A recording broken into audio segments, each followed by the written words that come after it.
নবম অধ্যায় দুলৰী উপদেশ। শুনাহৰ বচন শৰীৰ কীৰ্তন, বিনে ধৰ্ম নাই আৰ। আগম নিগম গীতা ভাগৱত, শাস্ত্ৰে কহে একেষাৰ। জাতি কুলাচাৰ নিয়ম সংযম, যোগে কৰিলে কচাই। শৰীৰ কীৰ্তন বিনেয়ান মতে, জানিবা কুশল নাই।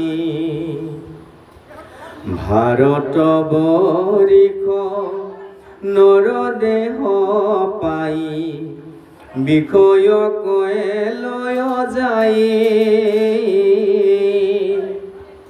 যেন মহাদিব্য মলয়া চন্দন, পুৰি কৰে তাক চাই।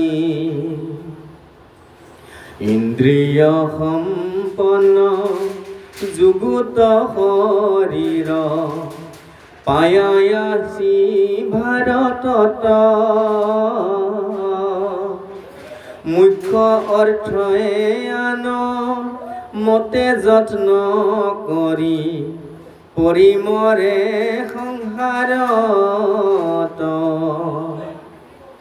হেনয়নো মানি চিন্তা পদ্ম পানী, অনাদৰি কৰ্ময়ান।